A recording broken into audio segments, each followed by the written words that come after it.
Okay, so at this point, you should have both the header and the menu bar frames done. So this is what you should have. This main one should start off blank. If you click on this picture here, the waterfall appears.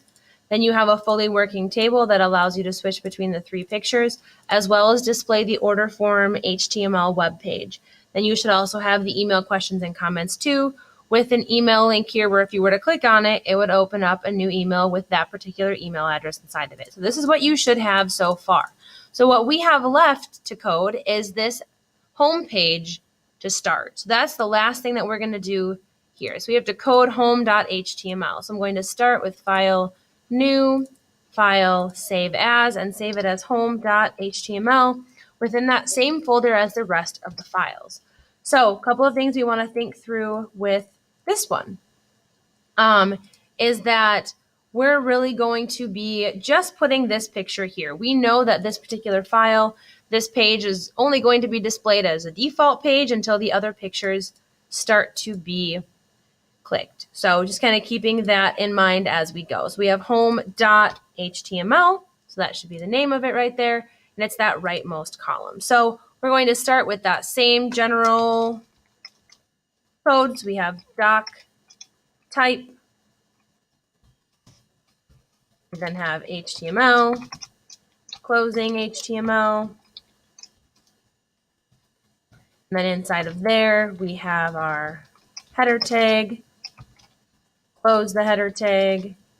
Because this is an actual something to be displayed in a body of a web page, not a frame definition file, we have our body tags. And then inside of there, we have our title, which is Bill Thomas Illustrations. And then inside of our body tag, this page is actually super simple. All we want displayed is that image of that boy with the waterfall. That's kind of where we're starting. This is just a page to kind of be a placeholder until the other pictures are selected. So we have Thomas, waterfall, JPEG. We're going to give it a width that's equal to 309.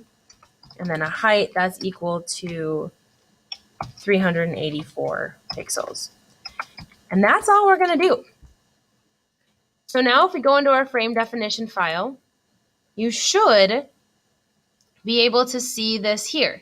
You can click, you can notice how the little change there. If I refresh the page, there's a little boy with the waterfall. And then if I start clicking on these other images,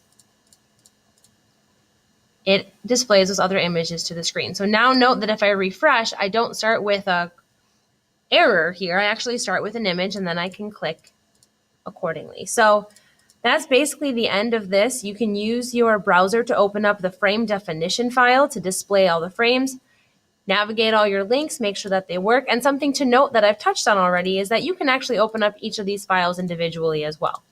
So you can click there. But if you click on those links, they're not going to work unless they're displayed in that frame definition file. So remember, you can open them all up individually as well to check as you go. Couple of last notes for you.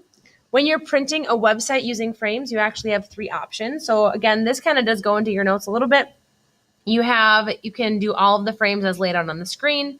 You can do selected frames, which is your default, or you can do all of the frames individually. So you can kind of create and click these options by using the print dialog box, but just noting that because a frame set file is a little bit different, that frame definition file has different web pages being displayed, you do have multiple extra printing options. So at this point, your website, if it works just like mine, is good to go. You have now completed the lessons on frames.